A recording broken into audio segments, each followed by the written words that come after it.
I don't like Godzilla X Kong, and it's very, very simple. Um, and I'm not even going to get into, the stupid, things about like writing and the music and, overall like cinematography, I guess is the word. There's no shot like Ghidorah on the volcano or the part where Ghidorah just fucking electrocutes all the planes. I mean, there's nothing like that. I like Ghidorah, by the way. Uh, um, God, they made him look so cool. There was almost a sexual energy to him. But with the guy with the MonsterVerse movies, they usually do a pretty good idea of creating kaiju. Um, Now in Godzilla 2014, he fought the Mutos. It's good. Godzilla's getting ganged up on. He's getting stabbed. He's got one who can fly, and the other who isn't as strong as him, but I mean can hurt him. He's getting fucked up. Like he fought for like a few hours. It's great. I like that movie. It's my favorite one. Moving on to Kong Skull Island.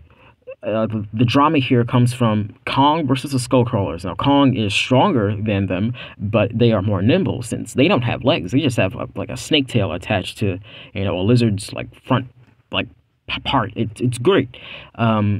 The big fight where he's using, like a tree branch to beat the shit out of it, a propeller to cut it. It's great. It's really good. There's a lot of, fun interactions between their body types, like when he because it tries to fucking swallow the little lady in his hand, so he just ends up pulling its guts out. That's cool. That's a cool interaction. And that's what I really want to highlight, the cool interactions between these two different types of monsters. See, now Godzilla, he's struggling against the Mutos because, I mean, they're stabbing into him, and he can't really, like, get a good grip on them for the most part, since, I mean, if you look at their body, they have a lot of, like, sloped shapes, which, have you ever seen a turtle shell? It's also sloped, and like tanks and armor and stuff. There's like slight slopes. It helps with defense. I know this because I think I heard it in a Dragon Ball video at one point. I think it was Plague Gripes, probably. He's the only one I like listening to.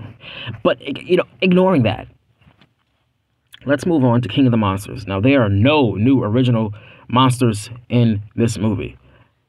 Well, I mean, they make cameos at the end, but for the most part, it is Godzilla versus Ghidorah and Rodan. Mothra also makes an appearance, but that's not an enemy. Point is, Ghidorah is bigger than Godzilla, has, 3 heads, which, 2 of them act as arms, but there's still that extra head, and can fly. And also has like a more nimble body. Like I think in the Antarctica fight, he shoots a laser and Ghidorah dodges because Godzilla can't fucking aim. That's kind of like his thing. He's not good at it. But that's where the sauce comes from. Because like, because in a lot of cases, Ghidorah has him beat. But when Godzilla catches him in the water, he was dead to rights. I was about to slur. Sorry. And that's great. And Rodan, I don't know how to pronounce it, but he doesn't really matter. That's not you don't like. Don't get me wrong, Rodan is cool, and I'll touch on that later. Circle back to it. But moving forward to Godzilla versus Kong, and you have a similar situation to Skull Island, except this time. Kong is a skull crawler. He's the one who has to like jump on buildings and shit so he doesn't get blasted and cut up. And he does lose, and it's cool.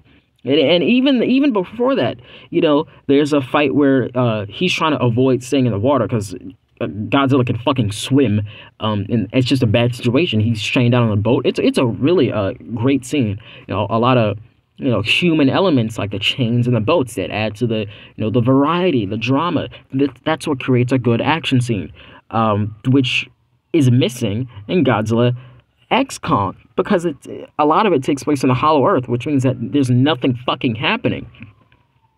When Kong fights Scar King in their little fucking Bowser Castle or whatever, they're like in a fucking dome and there's lava, but that doesn't really come into play, and that's it. And then the fight is so short. I mean, you fucking idiots, you simple children will complain about all the cutaways and oh my weather effects, oh my cutaways, oh I just want to see the monsters fight. Shut up. You know what you want? You want fucking wrestling, all right? You want furry wrestling, and you're not gonna get it because it's dog shit. I hope, like, I'm dreading the next movie because I know they're bringing back Adam Wingard to do it again. And you know what that fucker did? He did the Death Note movie, all right? I looked that shit up and I was concerned. and it's something you start to notice. The shitty licensed music that keeps playing for no reason. Like, what is this? And I'm not gonna act like 2014 is great. The guy Quicksilver, he could have been better acted, and that's honestly my only gripe with the movie. It's pretty good.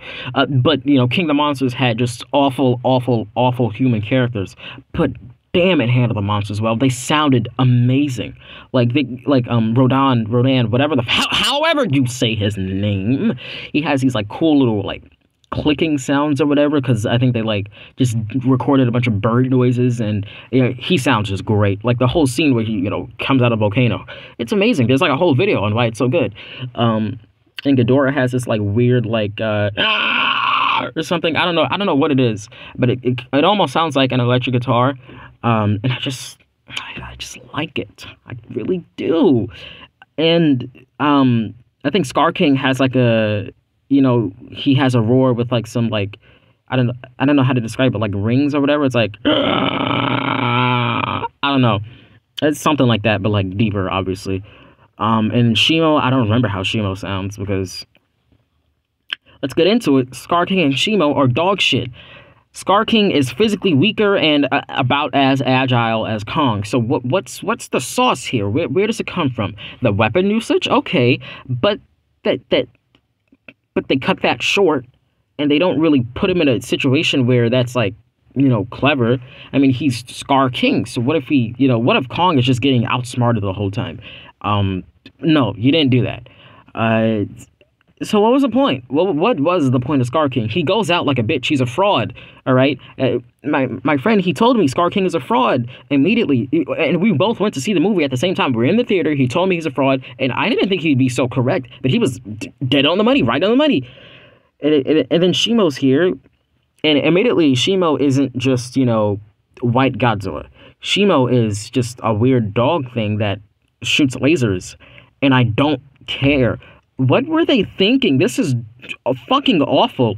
Like, I'm not a fan of Shimo's design. I think like the sloped head or whatever is fine, but maybe Shimo actually looks super cool, and the movie just looks like dog shit. I'm betting that's what the answer is actually, because like the shapes and like the icy shapes and like his head kind of looks like the front of a boat, and it has like these like I don't know parallelogram eyes and like the crystals and stuff, and it makes me it gives me hope, because they can make a cool monster, but they did absolutely nothing with it. What the fuck is Shimo here for? What is Godzilla here for? What is Scar King here for? You have, what, 4 monsters and an army of generic monkeys, and none of them do anything impressive.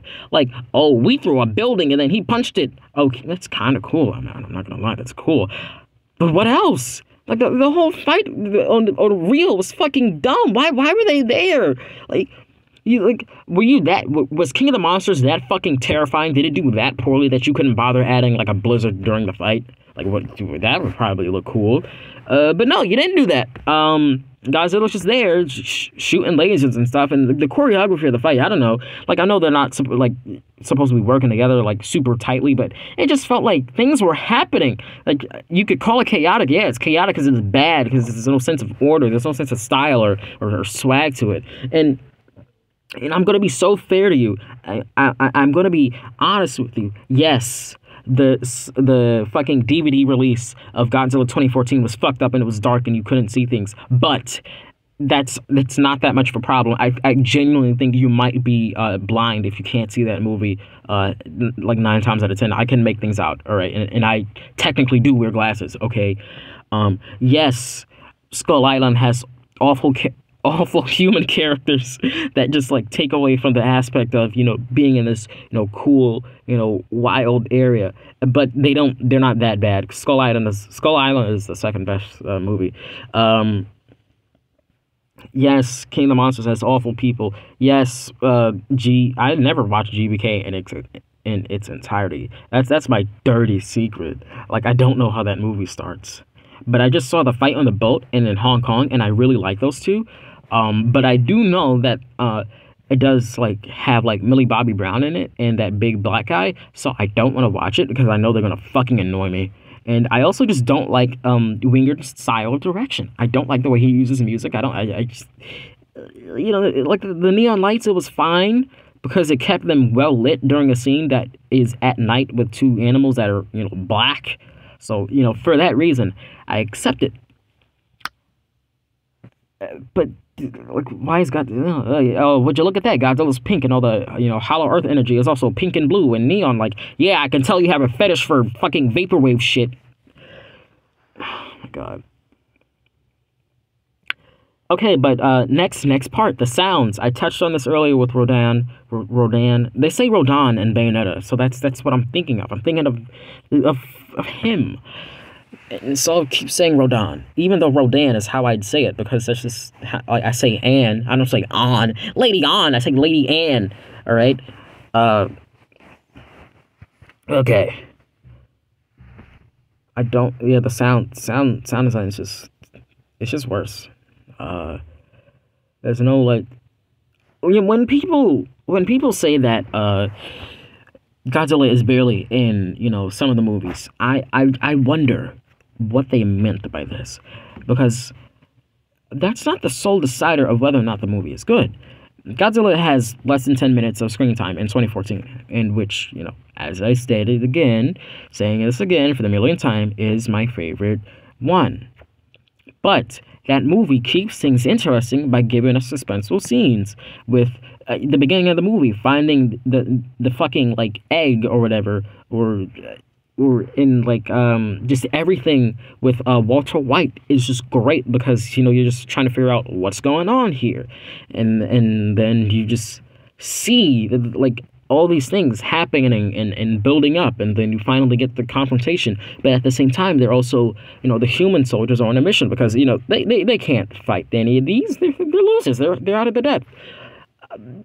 But there's still stuff happening with destroying the little egg sack, and that's good. It's sauce. That's what I like. By the way, I don't like Mechagodzilla. Once Mechagodzilla came out, it's just awful. Godzilla's just getting beat up and slapped around until like Kong says, "Hey, leave the little guy alone," and then he just wins. It's a fucking awful scene. I had a tweet that said once Mechagodzilla came out, the MonsterVerse was never the same. And I know it's a little dramatic, but I'm right. I'm right. God, but I guess that's it. GxK sucks because they have like 4 monsters in it, and none of them do anything impressive.